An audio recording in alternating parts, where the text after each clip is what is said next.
When you're having a conversation with someone and you say, "Oh, I'm going to therapy," the natural assumption that many people make is that probably you are suffering from mental illness. That's the reason why you are going to therapy. But that is not always the case. People go to therapy sessions not only because they have mental illness, but some go to try to get to the root of their problem.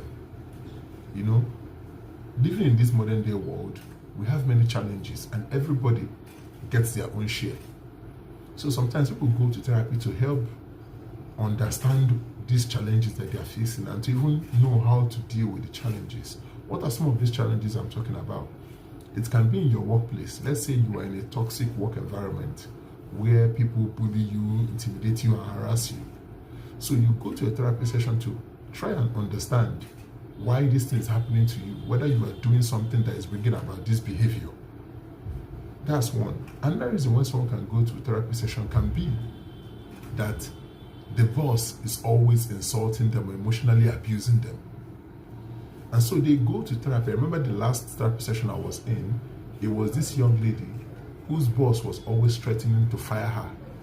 And so because of that threat was hanging over her head, he would get her to just keep working, doing things that are not even her job description. So sometimes people go to therapy sessions to try and I remember she was in that therapy session and her goal was to try and understand why is she always nervous whenever the boss is around? Why is she that she cannot sleep at night? And it's because of this fear that was hanging over her head that she's going to get fired.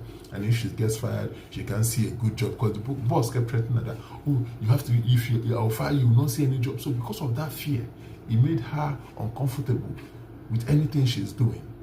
So her going to the therapy session was her own way of understanding why this sudden reaction from herself, and to understand the magnitude of the damage that the boss is doing to her. And at the end of the day, after the therapy session, she was able to see that there was no benefit in working in that company aside the salary. And so she ended up quitting the job only to realize that she could get another job. That it was not, "Oh, if you quit this job, you will not get another job again and you're going to go hungry and die." Because that was the fear, that was the commentary that was running in her head. So when someone says they are going to therapy, it not necessarily means that they have mental illness. It just necessarily means, what it means is that they have a challenge that they're trying to address, and they feel therapy sessions is a way where they can fully understand the problem and find out ways to solve the problem.